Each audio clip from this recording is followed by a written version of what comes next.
اللہ پاک نے یہ تمام کائنات بنانے کے بعد ہمیں یہاں پر آزمائش کے لیے بھیج دیا ہے۔ آیا کہ ہم اللہ کی فرما برداری کرتے ہیں یا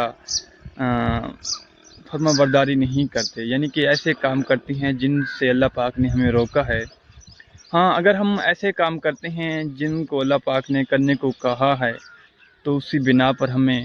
نعمتیں دی جائیں گی روز قیامت، کیونکہ یہ حوالہ قرآن مجید میں دیا گیا ہے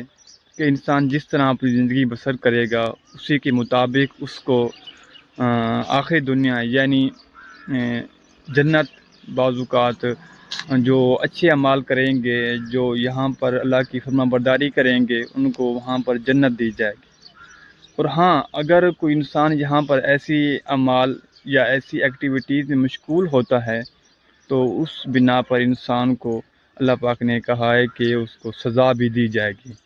پر یہ بات میں حتمی نہیں کر رہا، یہ ایک اللہ کا فرمان ہے، وہ میں آپ کو بتانے کی کوشش کر رہا ہوں کہ ہم جو بھی کرتے ہیں، چاہے اچھے اعمال ہیں چاہے برے اعمال ہیں، تو اس کی ہمیں روز قیامت اس کی ہم جواب دہ ہوں گے۔ باقی آپ اپنی زندگی کو بہتر کرنے کی کوشش کریں اور ہمیں اللہ پاک صراط مستقیم پر چلتے ہوئے زندگی بسر کرنے کی توفیق دے۔ اور یہ زندگی گزر رہی ہے، پتہ ہی نہیں چلا کتنے سال گزر گئے ہیں، میری عمر اتنی ہو گئی ہے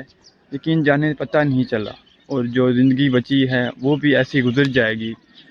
ہم نے جو بھی کام کرنے ہیں، اپنی جن ایکٹیویٹی میں مشغول ہونا ہے، کوشش کریں کہ صراط مستقیم کو چلتے ہوئے صراط مستقیم کو فالو کرتے ہوئے چلیں۔ آپ بھی خوش رہیں اور خوشیاں بانٹتے رہیں۔